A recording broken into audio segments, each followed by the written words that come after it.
আসসালামু আলাইকুম, welcome back to my channel Akhtar recipe.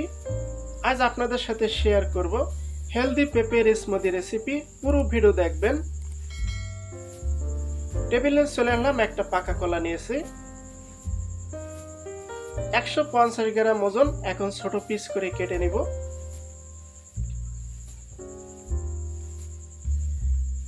ছোট পিস করে কেটে নিয়েছি, একটা প্লেটে উঠিয়ে রাখবো। এখন নিয়েছি 600 গ্রাম পাকা পেঁপে। পেঁপেটা এখন ভালো করে ছুলে নিব।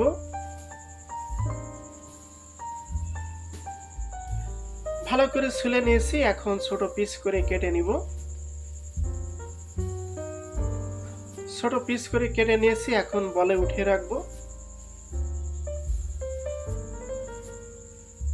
এখন ব্লেন্ডার করব। একটা ব্লেন্ডার নিয়েছি। প্রথমে পেঁপেগুলো দিয়ে দিলাম,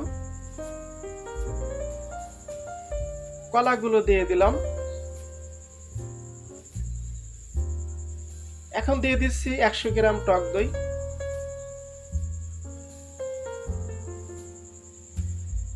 দিয়ে দিচ্ছি 50 গ্রাম মধু। মধু আপনারা পছন্দ মতো নিয়ে নেবেন।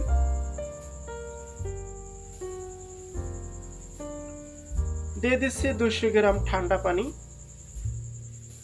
সবকিছু দেওয়া রেডি। এখন ব্লেন্ডার করব।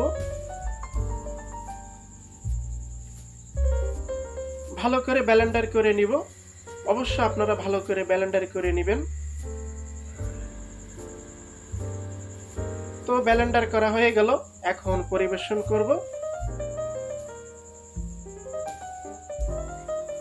তো রেডি হয়ে গেল হেলদি পেঁপের স্মুদি রেসিপি। আপনারা বাসাতে অবশ্যই বানিয়ে খাবেন। আজকের রেসিপিটা কেমন লাগলো অবশ্যই কমেন্ট করে জানাবেন। ভিডিওটি ভালো লাগলে শেয়ার করবেন। বাসাতে অবশ্যই ট্রাই করবেন। আসসালামু আলাইকুম, আল্লাহ হাফেজ।